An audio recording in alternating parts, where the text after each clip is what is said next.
네, 저희 교회는 오늘 11시 45분에 예배가 다 끝났습니다. 네, 네, 교재 참고해서 함께 보도록 하겠습니다. 여러분, 기독교 안에 첨예한 주제가 있습니다. 구원이 누구로부터 시작되었는가 하는 것입니다.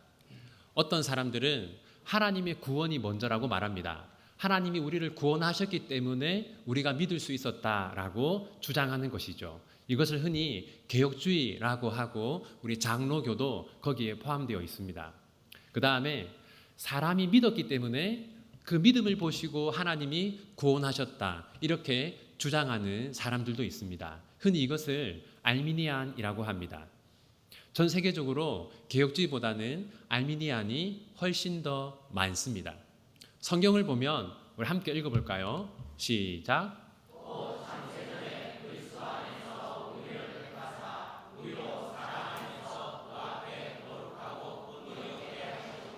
이 말씀 보시면 하나님의 구원이 먼저입니까? 사람의 믿음이 먼저입니까?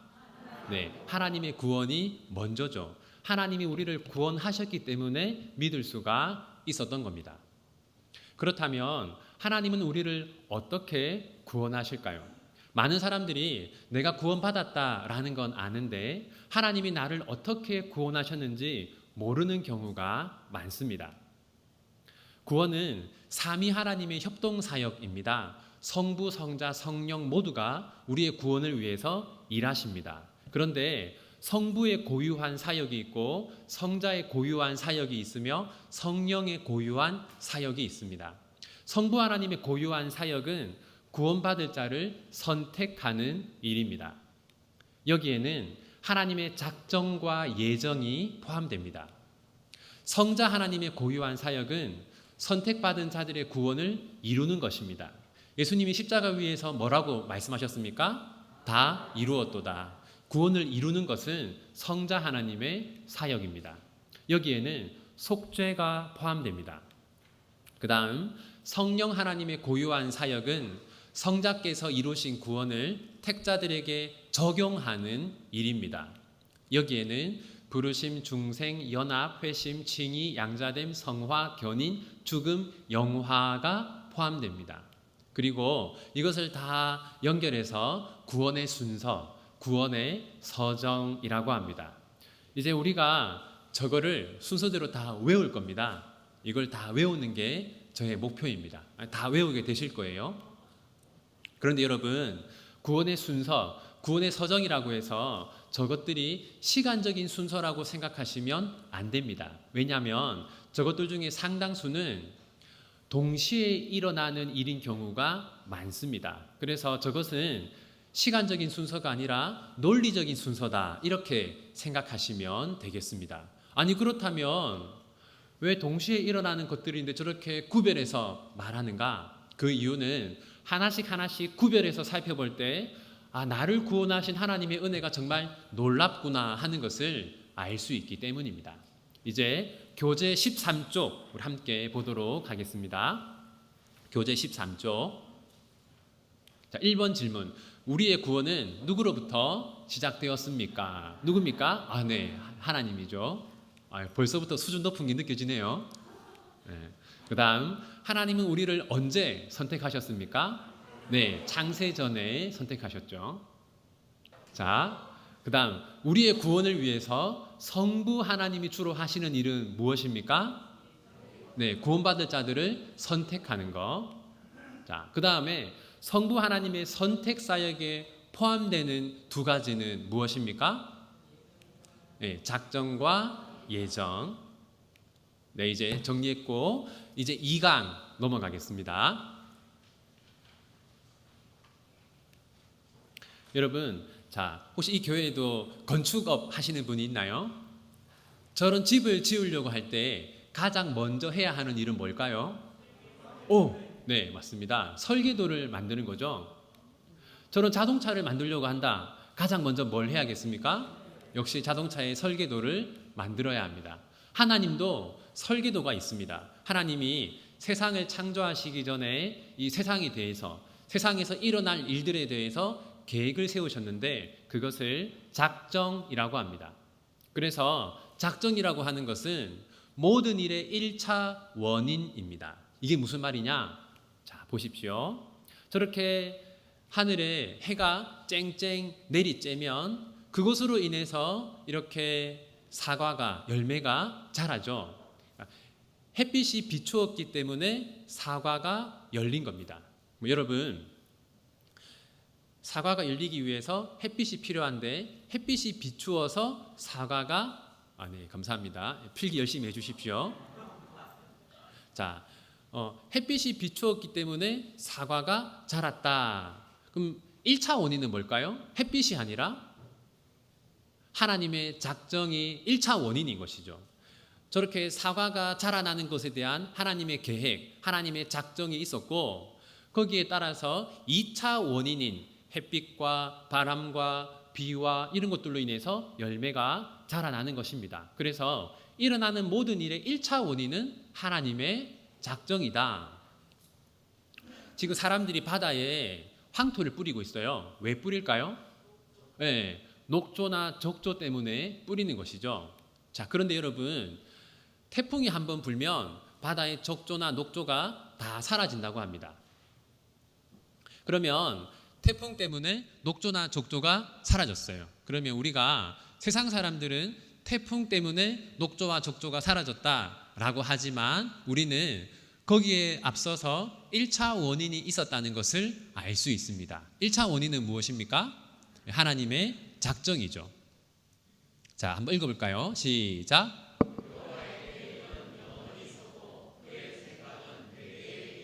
네, 그래서 일어날 일에 대한 하나님의 계획 그리고 하나님의 생각은 영원 전에 있었다라는 겁니다.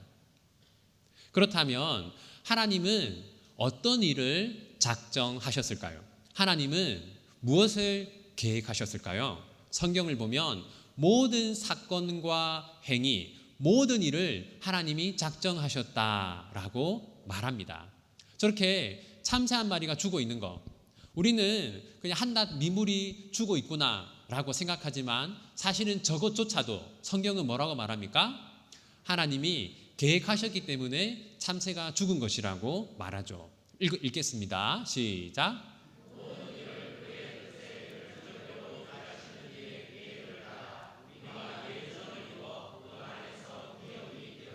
네, 저기 보시면 하나님이 계획하셨는데 무엇을 계획하셨습니까?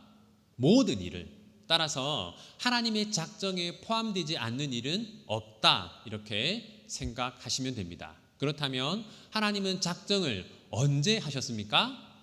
네, 하나님은 세상을 만들고 세상에서 사람들을 창조하시고 그 다음에 세상에서 일어나는 일들을 보고 사람들이 하는 것을 보고 그 다음 일어날 일을 하나님이 계획하는 것이 아니라 창세전에 계획하시고 그 계획에 따라서 이 우주 만물을 다스리십니다. 곧 창세전에 그리스도 안에서 우리를 택하사 우리가 살아가는 것을 보면서 이 친구는 구원받을 만하다, 그게 아니라 먼저 구원하시고 구원을 계획하시고 그 사람의 인생을 하나님이 은혜의 눈빛으로 지켜보는 것이죠. 그렇다면 왜 하나님께서는 지켜보시면서 계획하는 것이 아니라 다 계획하시고 세상을 창조하셨을까요? 그것은 그렇게 하는 것이 가장 하나님께 영광이 되기 때문입니다. 읽어볼까요? 시작.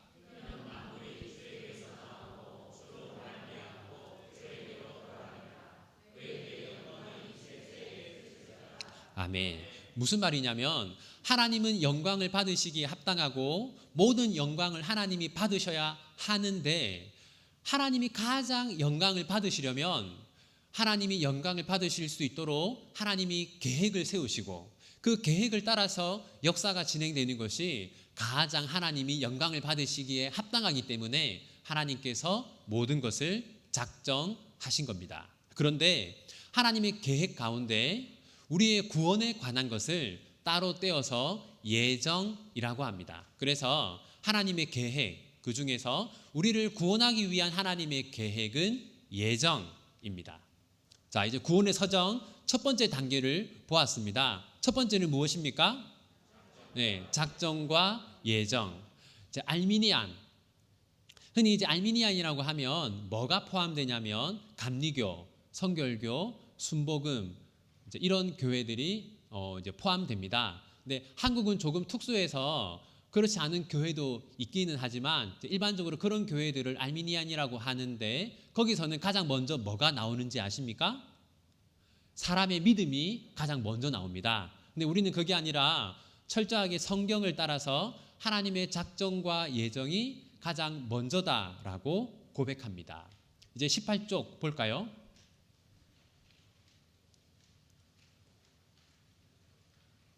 네, 1번 일어나는 모든 일의 1차 원인은 무엇입니까? 네, 하나님의 작정입니다. 두 번째, 하나님의 작정에는 어떤 사건들이 포함됩니까? 네, 모든 일이 포함됩니다. 그렇다면 하나님은 언제 작정하셨습니까? 네, 창세 전에 작정하셨죠.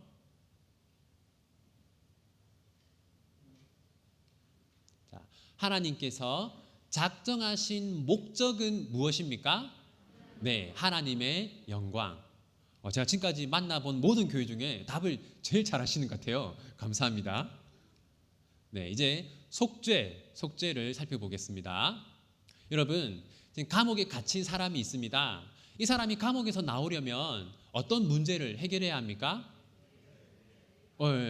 이제 이 사람이 만약 이제 10년형을 받았다면 그 10년형을 다 받아야 합니다. 10년이 지나서 감옥에 나와야지. 아직 10년이 되지 않았는데 나오면 그걸 탈옥이라고 하죠. 여러분, 마찬가지로 구원으로 예정된 사람들이 구원을 받으려면 몇 가지 문제를 반드시 해결해야 합니다. 자, 그렇다면 하나님이 구원으로 예정한 사람들에게 어떤 문제가 있는가? 크게 두 가지 문제가 있습니다. 첫 번째는 죄인이라는 문제. 하나님이 이 사람을 구원으로 예정했지만 지금 이 사람은 죄인입니다. 그렇죠? 두 번째는 뭐냐? 이 사람이 의인이 아니라는 문제가 있습니다. 단지 이제 죄인이 아니기만 하다면 지옥으로는 가지 않겠지만 천국으로는 갈 수 없습니다. 그래서 죄인이라는 문제를 해결해야 하고 의인이 아니라는 문제도 해결해야 합니다. 이것을 해결하기 위해서 성자 하나님이 이 땅에 오셨는데 그것을 예수님의 속죄 사역이라고 합니다. 자, 먼저 죄인이라는 문제를 해결하려면 어떻게 해야 하는가? 죽어야 합니다. 우리가 죽든지 아니면 우리를 대신할 수 있는 누군가가 죽어야 해요. 이 문제를 해결하기 위해서 예수님이 어떻게 하셨습니까? 같이 읽겠습니다. 시작.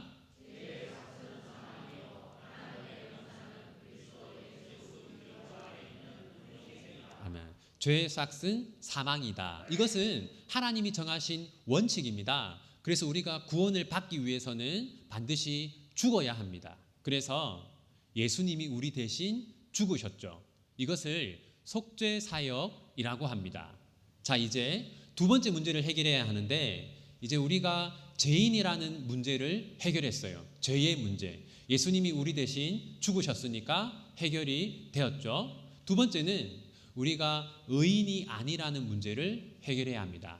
여러분, 성경을 보면 비슷한 의미를 가진 단어들이 있습니다. 대표적인 것이 의롭다, 거룩하다 이런 건데 어떤 사람을 의로운 사람이라고 하냐면 율법을 지키는 사람을 의로운 사람이라고 합니다. 그래서 의인이냐 죄인이냐 하는 것은 그 기준이 율법이에요. 그 다음에 거룩이라는 것은 하나님의 성품을 말합니다. 하나님 곁에 있는 천사들, 스랍들이 하나님을 찬양할 때 거룩하신 하나님이라고 하죠. 그래서 거룩은 하나님의 성품이고 하나님을 닮은 사람을 거룩한 사람이라고 합니다. 자, 우선 여기서 우리가 의인이 아니다 라는 문제를 해결하려면 우리가 이제 의인이 되기 위해서는 율법에 순종해야 하는데 자, 한번 읽어볼까요? 시작. 네, 다시 말해서 왜 예수님이 이 땅에 오셔서 모든 율법에 순종하셨습니까? 예수님이 순종하심으로 우리를 의인되게 하시려고 그렇게 하신 겁니다. 그래서 우리가 믿음을 통해서 우리의 죄의 문제만 해결하는 것이 아닙니다. 우리가 예수님을 믿으면 하나님은 우리의 죄를 예수님의 십자가로 해결하는 것과 동시에 또 우리가 예수님을 믿을 때 하나님은 예수님의 순종을 우리의 순종으로 여겨주십니다. 여러분, 복음서 앞부분을 보면 사탄이 예수님을 시험하지 않습니까? 사탄이 예수님에게 율법을 어기라고 시험합니다. 만약 그때 예수님이 율법을 어겼다면 어떻게 됩니까? 우리의 그 속죄가 해결되지 않는 겁니다. 우리의 구원이 이루어지지 않는 것이죠. 자, 그래서 예수님의 죽음은 어떤 죽음이냐? 우리를 구원하려고 우리 대신 죽으신 죽음입니다. 그리고 예수님의 순종은 우리를 의롭게 하려고 우리 대신 행하신 순종입니다. 자, 그렇다면 여러분, 예수님이 오시기 전에 예수님을 보지 못했던 구약의 신자들의 구원은 어떻게 이루어집니까? 우리는 예수님을 알고 예수님을 믿음으로써 우리의 죄가 예수님께 전가되고 또 예수님의 의로움은 우리에게 전가되는데, 예수님을 몰랐던 구약의 신자들은 어떻게 됩니까? 구약의 신자들은 예수님에 대한 믿음은 없었지만 하나님을 따라서 짐승을 죽이면 나의 죄가 해결된다라는 믿음이 있었어요. 하나님은 짐승을 죽였기 때문에 저들의 죄를 용서해 주신 것이 아니라 저 짐승들이 예수님을 예표하기 때문에 저들의 죄를 용서해 준 것입니다. 따라서 구약의 신자들은 예수님에 대한 구체적이고 확실한 믿음은 없었지만 구약의 신자들도 예수님 때문에 구원을 받은 것이죠. 자, 예수님의 속죄에 대해서 또 첨예하게 논쟁이 되는 주제가 있습니다. 그것은 예수님의 속죄의 범위가 누구인가 하는 겁니다. 예를 들어서 예수님은 택함받은 자들을 위해서 십자가에서 죽으셨는가? 아니면 예수님은 모든 사람을 위해서 십자가에서 죽으셨는가? 이게 첨예하게 논쟁이 되는 주제인데, 자, 읽어볼까요? 시작.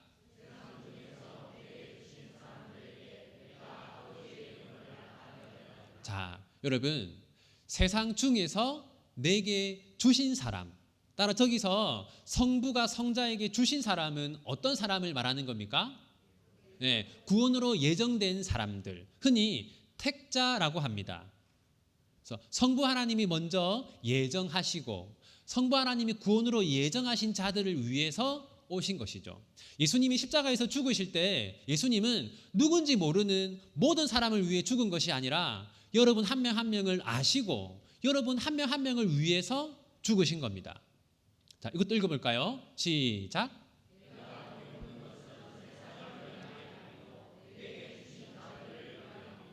예수님은 사람들을 위해서 기도하셨는데 그 사람들은 세상 모든 사람이 아니었습니다. 성부가 성자에게 주신 사람들, 성부가 구원으로 예정하시고 그 사람들을 위해서 예수님이 기도하신 겁니다. 따라서 속죄의 범위는 어디입니까? 모든 사람이 아니라 구원으로 예정된 사람들입니다.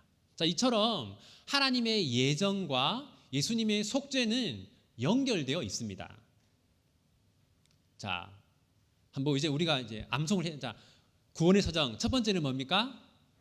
작정과 예정. 그 다음은 속죄. 이렇게 이제 계속합니다. 교재를 봅시다. 교재 24쪽.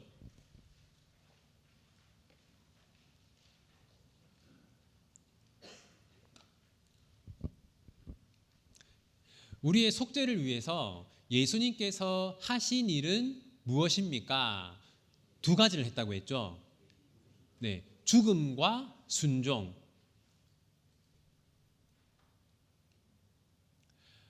제가 이 설명을 조금 빠뜨렸는데, 자, 여러분, 예수님의 죽음을 수동적 순종이라고 합니다. 왜냐하면 예수님이 십자가에서 죽으신 것도 하나님의 뜻에 순종한 것이었어요. 그런데 그것은 예수님이 적극적으로 무엇을 함으로써 이루어진 것이 아니라 수동적으로 죽음을 당하시는 것으로 이루어진 것이기 때문에 예수님의 십자가의 죽음을 수동적 순종이라고 합니다. 그래서 우리 대신 십자가에서 죽으신 것은 수동적 순종이라고 한다. 그 다음, 그러면 능동적 순종이란 무엇이냐? 무엇이겠습니까? 율법을 지키신 것. 네, 우리 대신 율법에 순종하신 것은 적극적 순종이라고 합니다.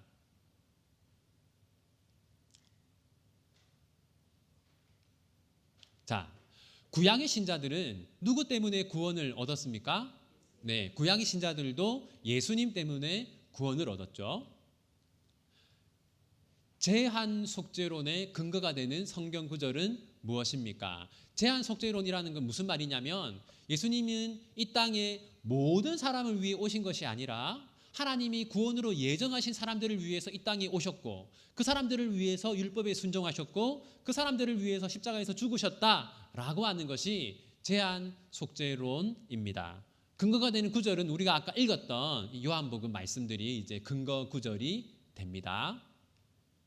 자, 네 번째, 이제 부르심과 중생 살펴보겠습니다.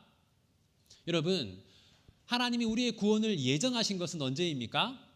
창세전이죠. 그리고 그러니까 우리가 속죄가 이루어진 것은 언제입니까? 2000년 전이죠. 자, 그렇다면 하나님이 구원을 계획하셨고 예수님이 구원을 이루셨는데 그 구원이 우리에게 적용된 것은 언제입니까? 자, 구원의 복은 한동안 하늘에 저장되어 있다가 하나님께서 계획하신 시간에 성령에 의해 적용된다라고 헤르만 바빙크라는 유명한 신학자가 말했습니다. 이것을 좀 더 자세히 살펴보겠습니다. 이제 어머니들이 사랑하는 남편과 자녀들을 위해서 오늘 저녁에는 어떤 식사를 준비할까 생각을 해요. 오늘 저녁에는 소 불고기를 준비하자.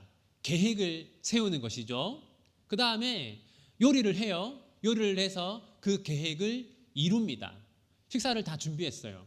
이제 그 다음 이제 엄마가 요리가 다 끝났으면 뭘 하겠습니까? 밥 먹으러 오라고 부르겠죠. 부릅니다. 이것처럼 하나님도 우리에게 구원의 복을 주시기 위해서 부르세요. 우리의 구원을 예정하셨고 2000년 전에는 우리의 구원을 이루셨고 그리고 지금 현재는 우리에게 구원을 주시기 위해서 부르십니다. 그것을 부르심이라고 합니다. 읽어볼까요? 시작.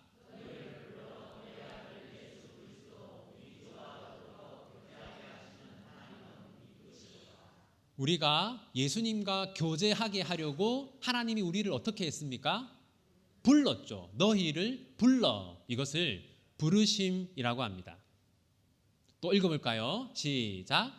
이는 너희를 부르사 자기 나라와 네, 우리가 하나님의 뜻에 합당히 행하게 하려고 하나님이 우리를 부르셨습니다. 이것을 부르심이라고 해요. 그런데 하나님이 우리를 부르시는 방법에는 크게 두 가지가 있습니다. 외적인 부르심과 내적인 부르심입니다. 외적인 부르심이라고 하는 것은 사람 밖에서 부르기 때문에 외적인 부르심이라고 하고 내적인 부르심이라고 하는 것은 사람 안에서 부르기 때문에 내적인 부르심이라고 합니다. 외적인 부르심은 누가 하는 거냐? 교회가 하는 겁니다. 여러분이 하는 거예요. 여러분이 전도하고 선교하는 것, 그것이 바로 외적인 부르심입니다. 여러분이 누군가의 마음속에 들어가서 전도하는 게 아니잖아요. 그죠? 그 사람 바깥에서 그 사람을 하나님께로 부르지 않습니까? 그래서 이것을 외적인 부르심이라고 합니다. 그런데 여러분이 복음을 전할 때 여러분이 복음을 전하기만 하면 복음을 듣는 사람들이 다 하나님께로 돌아왔습니까? 아니죠. 그래서 외적인 부르심은 항상 효력이 있지 않습니다. 그런데 내적인 부르심은 달라요. 내적인 부르심은 우리가 하는 게 아니라 성령님이 하는 겁니다. 성령님이 그 사람 마음에 들어가서 그 사람 안에서 그 사람을 하나님께로 부르는 거예요. 따라서 여러분, 성령님이 부르시는데 성령님이 그 사람 안에서 일하시는데 효력이 없을 수가 없겠죠. 항상 효력이 있습니다. 그래서 이것을 효력 있는 부르심이라고 합니다. 얼마 전에 소율이 문답 공부하면서 배우셨죠? 자, 따라서 여러분 여기 보면 복음을 거절한 사람이 있고 그리고 복음을 영접한 사람이 있는데, 자, 복음을 거절한 사람은 어떤 부르심만 받은 겁니까? 외적인 부르심만 받은 겁니다. 복음을 영접한 사람은 외적인 부르심에 뭐가 더해졌어요? 내적인 부르심도 있었던 것이죠. 그리고 효력 있는 부르심이 가능했던 것은, 그 사람이 하나님의 부르심에 응답한 것은 성령님이 그 사람 마음속에 들어가서 일하셨기 때문에 그런 것이 가능했던 겁니다. 자, 그리고 하나님이 택자들을 부르실 때 어떤 수단을 사용하느냐? 하나님의 말씀과 그리고 성령의 역사를 사용합니다. 말씀과 성령. 같이 읽겠습니다. 시작.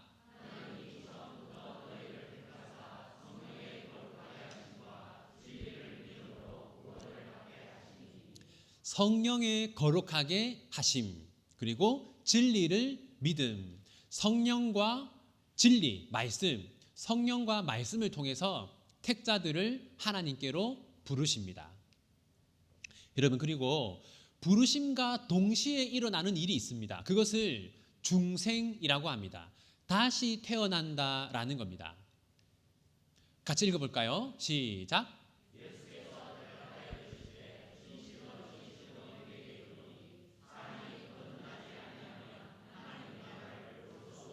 자, 여러분, 거듭나야 한다, 다시 태어나야 한다, 이것이 바로 중생입니다. 그러면 어떻게 다시 태어나는가? 우리가 니고데모가 그런 질문했죠. 어떻게 다시 태어납니까? 어머니 뱃속에 들어갔다가 다시 태어나야 하는 겁니까? 뭐냐면 영적으로 새로운 존재가 되는 것이 다시 태어나는 것이고, 그것을 중생이라고 합니다. 육으로 난 것은 육이요, 영으로 난 것은 영이다. 무슨 말이냐면 영적으로 다시 태어날 수 있다는 겁니다. 그게 중생이라는 거예요. 성령님이 택자의 마음속으로 들어가면 이제 그 사람은 성향이 바뀌게 됩니다. 성령님이 그 사람 안에 들어가서 그 사람의 마음을, 영혼을 바꿉니다. 이전과는 다른 성향을 가지게 돼요. 원래는 이 사람이 복음을 거절하고 싫어하고 미워하던 사람이었는데 성령님이 그 사람 마음속에 들어가면 이 사람은 새로운 존재가 됩니다. 다시 태어나게 되는 거죠. 중생입니다. 그러면 그 사람은 복음을 거절하던 사람에서 복음을 영접하는 사람으로 바뀌게 됩니다. 바로 이것이 중생입니다. 그러니까 부르심과 중생은 동시에 일어나는 것이죠. 읽어볼까요? 시작.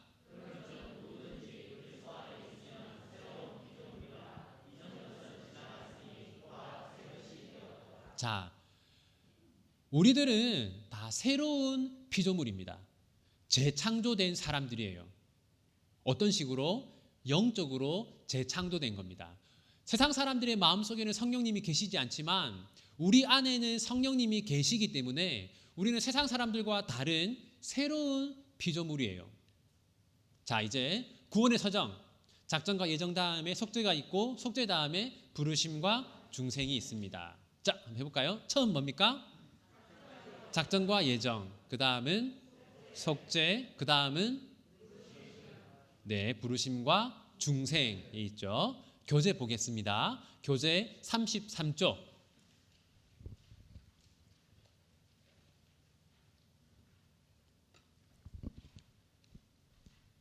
부르심이란 무엇입니까? 이게 좀 답이 긴데 여러분 키워드만 기억하시면 돼요. 그리스도께서 이루신 구원을 받도록 초대하시는 하나님의 호출이다. 그렇게 기억하시면 됩니다. 성부께서 구원을 계획하셨고 성자께서 구원을 이루셨는데 이제 그것을 받도록 하나님 우리를 초대하는 겁니다. 그것을 부르심이라고 해요. 그 다음, 자, 하나님의 부르심에는 크게 두 가지가 있다고 했죠. 외적인 부르심의 주체는 누구입니까? 네, 교회입니다. 우리가 하는 것이죠. 그 다음, 내적인 부르심의 주체는 누구입니까? 네, 성령님이 하십니다. 자, 그러면 내적인 부르심을 효력 있는 부르심이라고 하는 이유는 무엇입니까? 항상 효력이 있기 때문이죠.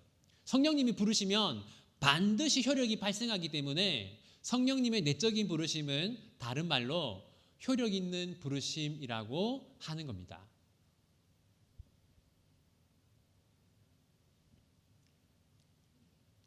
다음, 효력 있는 부르심의 수단 두 가지는 무엇입니까?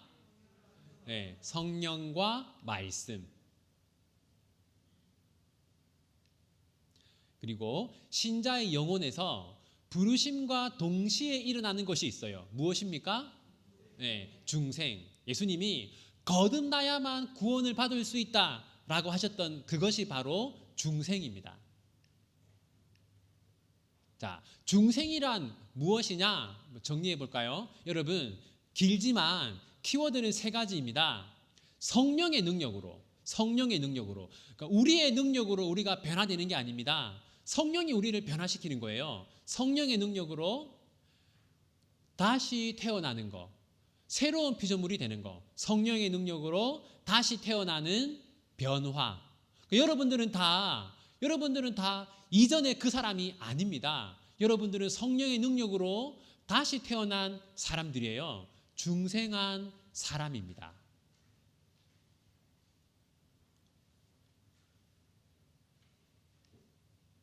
자, 이제 5강 연합입니다. 연합. 이 주제는 여러분이 조금 생소할 수 있습니다. 하지만 오랜 개혁주의 신학 전통에서 이것은 너무너무 중요하다라고 했던 것이기 때문에 오늘 한번 잘 익히시고 기억하시면 좋겠습니다. 이게 뭡니까, 여러분? 물입니다. 물.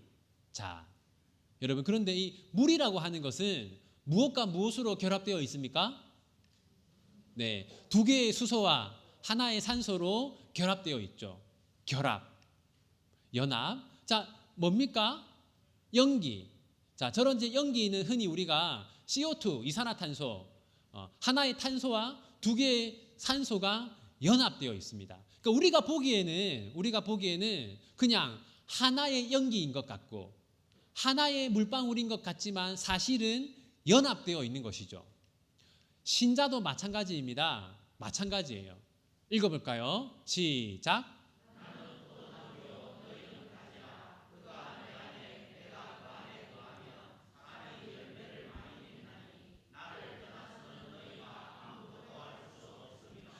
나를 떠나서는 너희가 아무것도 할 수 없다. 열매를 맺을 수 없다. 저기서 저 열매라는 것은 1차적으로 구원을 말하는 겁니다.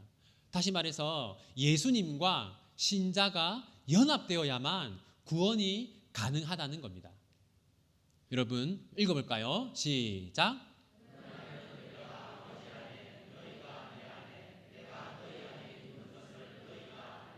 여러분, 자, 예수님은 내가 신자 안에 있을 것이다 말씀하셨어요. 이것을 영적 연합이라고 합니다. 그래서 여러분, 물이 우리가 보기에는 그냥 단일한 하나인 것 같지만 하지만 이것이 무언가 연합되어 있는 것처럼 여러분이 저를 볼 때 그냥 한 사람, 하나의 개체로 보이지만 사실 저는 예수님과 연합되어 있는 사람입니다. 여러분도 마찬가지입니다. 여러분도 다 예수님과 연합되어 있어요. 그래서 성경은 예수님이 교회의 머리다라고 말합니다. 교회가 예수님과 연합되어 있다는 것이죠. 그래서 또 교회를 예수님의 몸이라고 합니다. 여러분, 그래서 우리는 여러분 한 명 한 명은 기쁨 교회는 예수님과 연합되어 있다는 것을 아셔야 합니다. 그런데 이상하잖아요. 우리가 사도신경 고백할 때 예수님이 지금 어디에 있다고 고백합니까? 예수님이 하늘에 하나님 우편에 계시다고 고백하는데 맞습니다. 예수님은 하늘에 계세요. 그런데 어떻게 우리 안에도 계십니까? 여러분, 성경을 보면 우리 안에 누가 계세요? 성령님이 계시죠. 성령님이 우리 안에 계십니다. 그런데 성령님은 읽어볼까요? 시작.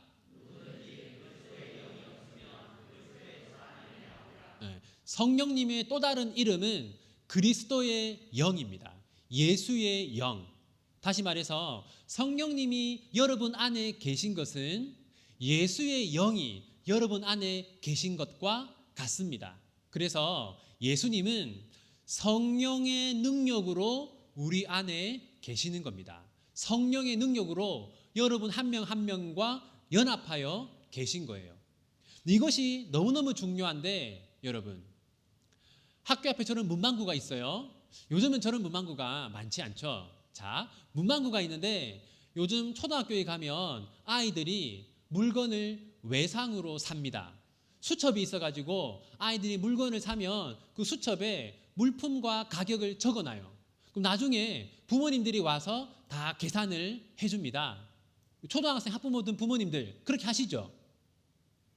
네, 감사합니다. 자, 아이들이 와서 외상으로 물건을 사갈 때 문방구 주인은 누구를 보고 물건을 외상으로 주는 겁니까? 그 아이의 부모님을 보고 물건을 외상으로 주는 거예요. 우리가 은행에서 대출을 할 때 이제 은행이 뭘 보고 우리에게 대출해 줍니까? 우리가 담보로 잡은 것을 보고 우리에게 대출을 해주죠. 여러분, 마찬가지입니다. 왜 하나님은 우리의 죄를 용서해 주십니까? 자, 읽어볼까요? 시작.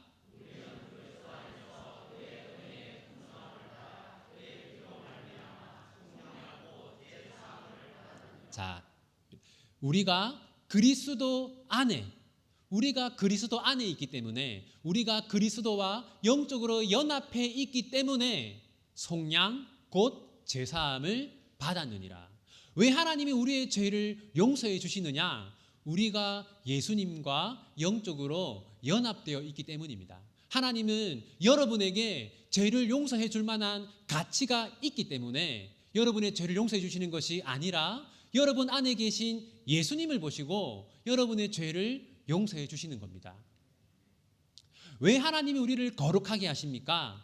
읽어볼까요? 시작.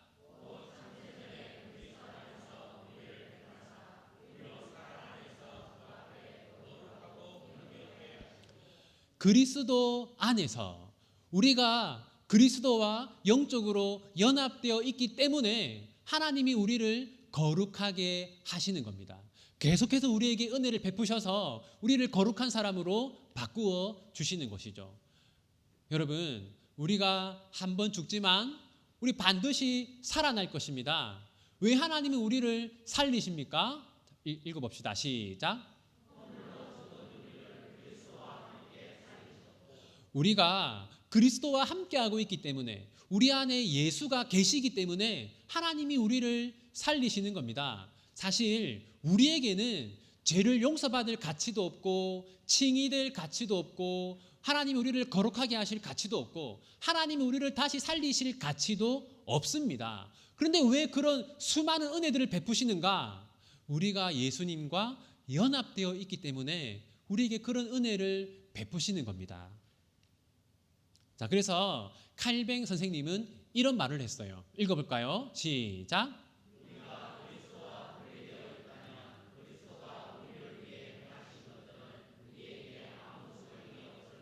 아멘. 저것이 바로 영적 연합이라는 겁니다.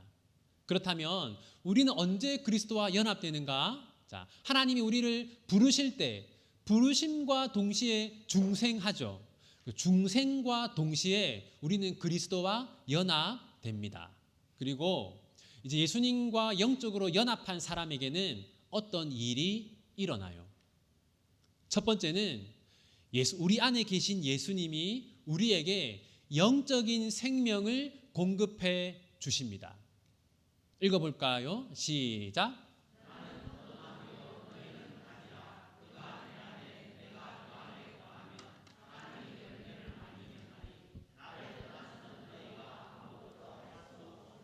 여러분, 예수님이 우리 안에 계셔야지만 우리가 열매를 맺을 수 있다고 말합니다. 우리 기쁨교회 신자들 중에서 열매를 많이 맺는 분들이 있지 않습니까?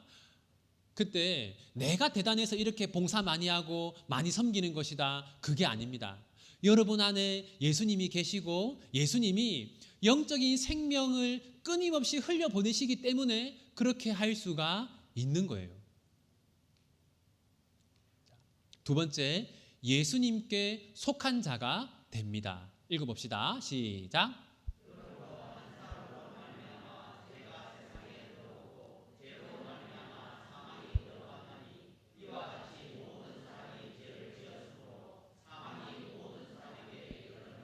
여러분, 이것은 우리 개혁주의 신학에서 아주 중요한 주제인데 흔히 이것을 대표성의 원리라고 합니다. 여러분, 여기 보시면 한 사람 때문에 뭐가 들어왔어요?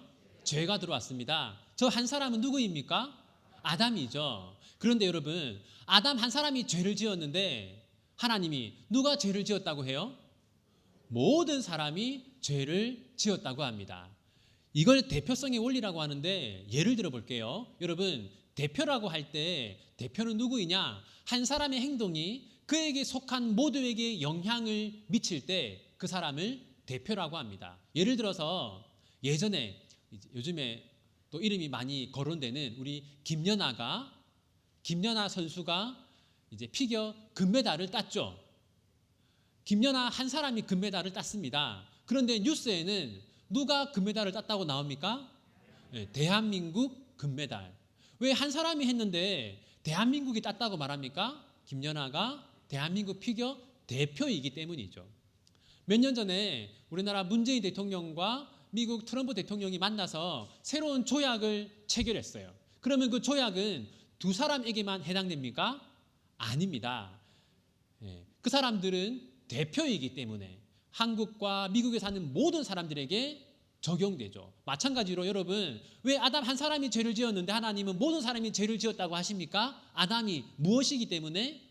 대표이기 때문에. 여러분, 아담은 대표로 창조되었어요. 그래서 하나님은 이 대표인 아담으로부터 모든 사람이 출생하도록 하신 겁니다. 왜 하나님이 하와를 아담의 이 뼈로 만드셨는지 아세요? 아담과 하와를 각각 따로 지으면 대표가 두 사람이 되지 않습니까? 그래서 하와의 대표도 아담인 거예요. 그래서 하와도 아담으로부터 나오게 하려고 아담 신체의 일부로 지으신 겁니다. 중요한 것은 아담이 대표이고 아담이 대표이기 때문에 아담이 행한 일은 모든 사람에게 영향을 미친다는 겁니다. 그럼 여러분, 그래서 아담의 죄의 영향이 모든 사람에게 미치고 있죠. 그것을 원죄라고 합니다. 근데 우리에게도 원죄가 영향을 미칩니까? 아닙니다. 이제 우리는 세상 사람들의 대표는 누구입니까? 아담이죠. 우리의 대표는 누구입니까? 예수님입니다. 그래서 여러분, 우리의 대표가 예수님이기 때문에 우리는 예수님이 하신 일에 영향을 받아요. 아담이 한 일에 영향을 받는 게 아니라 아담이 선악과를 따먹은 거 우리에게는 영향을 미치지 않습니다. 우리에게 영향을 미치는 것은 예수님이 십자가에서 죽으신 거, 그게 우리에게 영향을 미칩니다. 예수님이 모든 율법을 지키신 거, 그게 우리에게 영향을 미치는 거예요. 우리가 죽은 적이 없지만 하나님 앞에서 우리는 죄로 인해 죽은 것이나 마찬가지입니다. 왜냐하면 우리의 대표인 예수님이 죽으셨기 때문에. 우리가 율법을 다 지킬 수 없지만 하나님 보시기에 우리는 율법을 다 지킨 것이나 마찬가지입니다. 왜 그렇습니까? 우리의 대표인 예수님이 율법을 다 지키셨기 때문이에요. 여러분, 아메리칸 드림이라고 해서 예전에 많은 사람들이 미국으로 이민을 가지 않았습니까? 그러면 소속이 바뀌게 됩니다. 이제 한국 사람이었다가 미국 사람이 되고, 또는 다른 어떤 나라 사람이었다가 미국 사람이 되는 것이죠. 소속이 바뀌는 겁니다. 여러분, 이제 우리는 아담에게 속한 사람이 아니라 누구에게 속한 사람입니까? 예수님께 속한 사람입니다. 그것이 영적 연합을 통해서 이루어진 겁니다. 세 번째는 우리는 예수님과 유기적으로 연합되어 있습니다. 영적 연합이라는 것은 그냥 어떤 이론이 아니라는 거예요. 자, 읽어볼까요? 시작.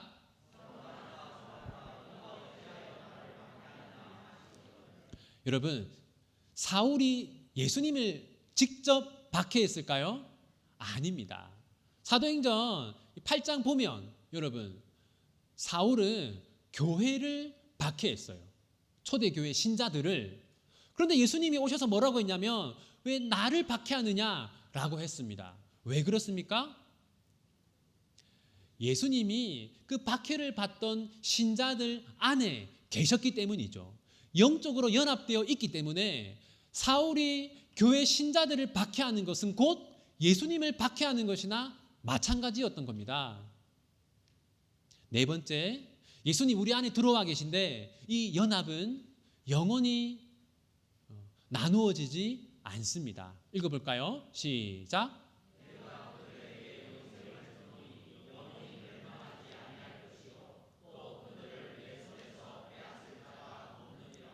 여러분, 우리가 예수님과 연합되어 있는데 이 연합을 끊을 수 있는 존재는 아무도 없습니다. 자, 이제 작전과 예정, 속죄, 부르심과 중생, 연합. 자, 처음은 뭡니까? 작전과 예정. 그 다음은 속죄. 그 다음은 부르심과 중생. 그 다음은 연합. 네, 여러분, 오늘 저녁 잠들기 전에 내가 이런 사람이구나. 내가 예수님과 연합되어 있는 사람이구나. 나는 지금까지 내가 별 볼 일 없는 사람인 줄 알았는데 사실은 내 안에 예수님이 계시는 나는 그런 사람이구나. 이렇게 한번 생각하시면서 편안히 잠드시면 좋겠습니다. 마지막 우리 41쪽 볼까요?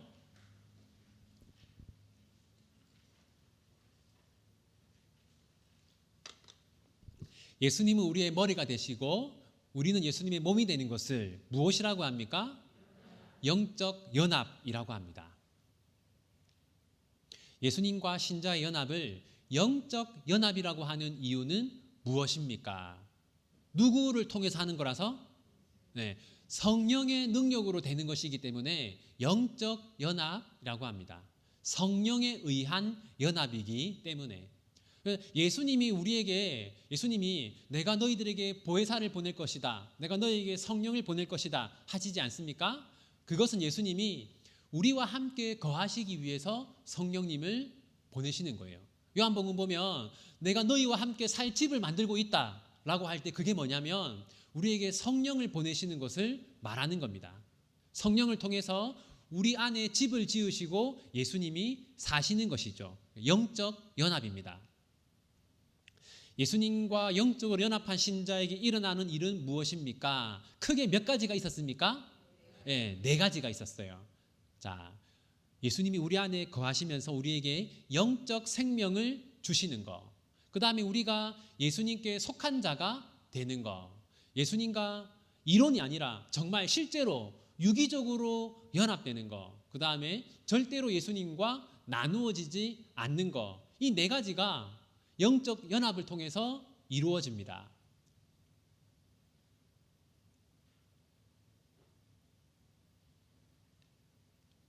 신자가 예수님과 영적으로 연합하게 되는 시기는 언제입니까? 언제 됩니까? 중생할 때. 네, 중생할 때. 그러니까 부르심과 중생과 연합은 동시에 일어나는 것이죠. 하지만 우리가 구별하는 것은 시간적 순서를 따지는 것이 아니라 어떤 논리적인 순서를 생각해보고 하나님의 구원의 은혜가 정말 놀랍구나라는 것을 되새기기 위해서 그렇게 하는 겁니다. 회심을 마지막으로 이제 하고 마칠게요. 여러분, 이 강아지가 사람이 되었어요. 그러면 삶의 방식도 바뀌겠죠. 예전에는 개밥을 먹었지만 사람이 된 다음에는 저렇게 사람의 밥을 먹을 겁니다. 여러분, 아까 우리가 새로운 피조물이 되었다고 하지 않았습니까? 우리는 부르심과 중생과 연합을 통해서 세상 사람들하고 다른 사람이 되었어요. 새로운 피조물이 되었습니다. 그러므로 우리의 삶도 이전과는 달라져야 마땅하죠. 크게 두 가지 점에서 달라집니다. 첫 번째는 회개, 두 번째는 믿음입니다. 회개란 무엇인가? 여러분, 회개의 첫 번째 요소는 죄를 깨닫는 것입니다. 여러분, 불신자들은, 세상 사람들은 자신들이 하나님께 죄를 짓고 있다는 것을 깨닫지 못합니다. 자, 한번 읽어볼까요? 시작.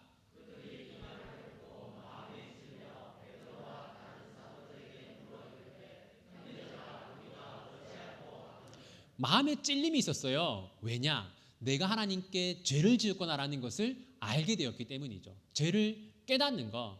자, 두 번째는 뭐냐? 죄를 슬퍼하는 겁니다. 이것이 참된 회개의 요소예요. 자, 읽어볼까요? 시작. 네.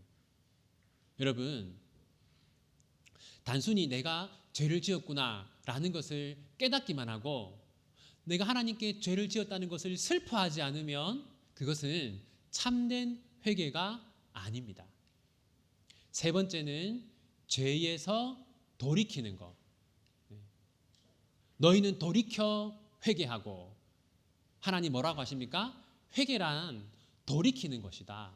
여러분 집에 이제 여러분 자녀들 방에 들어가면 방이 이제 젓가락으로 되어 있지 않습니까? 그래서 여러분 이제 뭐라 했어요? 방이 이게 뭐냐? 엄마 죄송해요. 치울게요.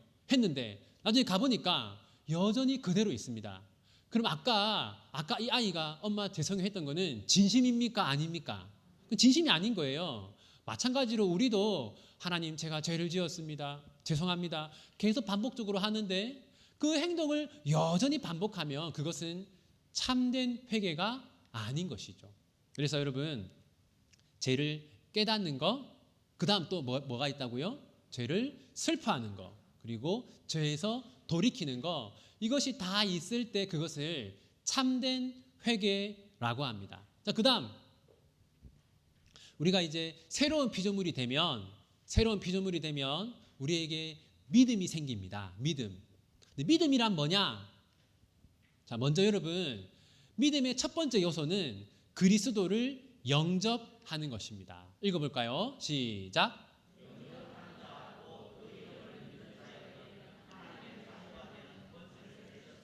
저기 보면 영접하는 자, 곧 그 이름을 믿는 자라고 했으니까 예수님을 믿는 것은 곧 예수님을 영접하는 것이죠. 그럼 영접이란 뭐냐?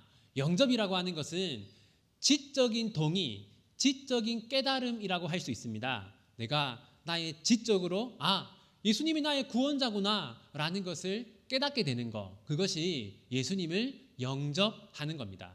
먼저 지식적으로 예수님이 나의 구원자라는 것을 깨달아야 해요. 그것이 믿음의 첫 번째 요소입니다. 두 번째는 뭐냐? 그리스도를 의지해야 합니다. 그리스도를 의지하는 것. 자, 읽어볼까요? 시작.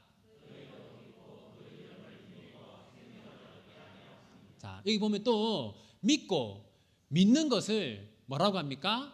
힘입는 것이다.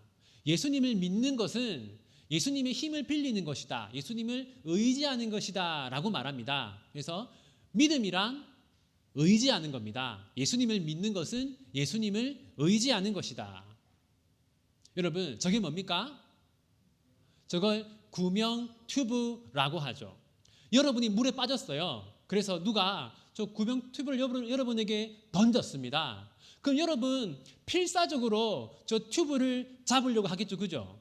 살기 위해서 저 튜브를 의지할 것입니다. 바로 그것이 믿음입니다. 살기 위해서 저 튜브를 붙잡는 거, 그게 저 튜브를 믿는 거예요. 내가 이 튜브를 잡으면 내가 살 것이다. 마찬가지로 구원받기 위해서 예수님을 간절히 의지하는 것을 예수님을 믿는다라고 합니다. 세 번째, 성경에서 믿음이라고 하는 것은 율법주의의 반대입니다. 율법주의란 뭐냐? 율법주의라는 것은 구원받기 위해서 율법을 의지하는 것을 율법주의라고 해요. 자, 읽어볼까요? 시작.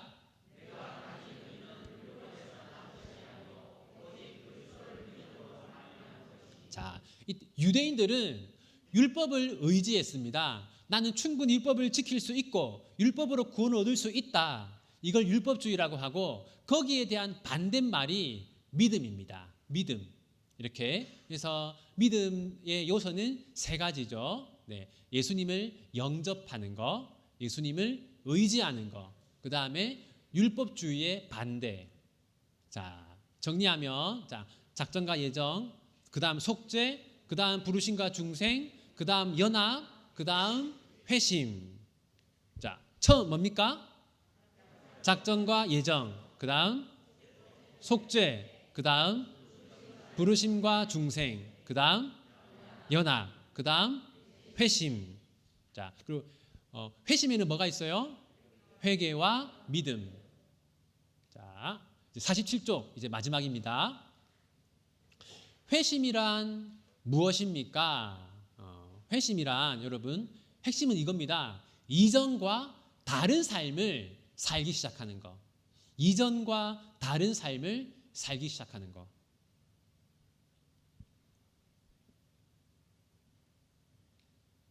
자, 회심의 소극적 요소는 무엇입니까? 여러분, 회심의 소극적 요소는 회개라고 합니다. 왜냐하면 이것은 자신의 과거를 돌아보는 것이기 때문에 그렇습니다.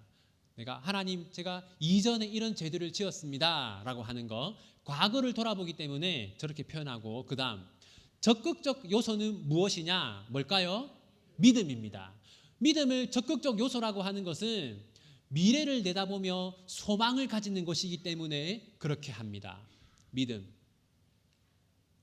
자, 회심의 세 가지 요소는 무엇입니까? 죄를 아는 거, 슬퍼하는 거, 돌이키는 거. 세 가지가 모두 있어야지만 참된 회개입니다.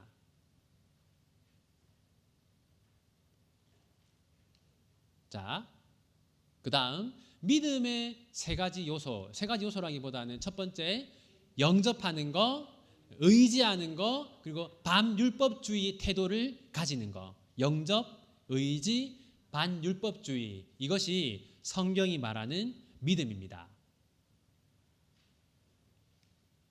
네, 여러분 수고하셨고 다음 시간에 뵙겠습니다. 저는 물러나겠습니다. 감사합니다.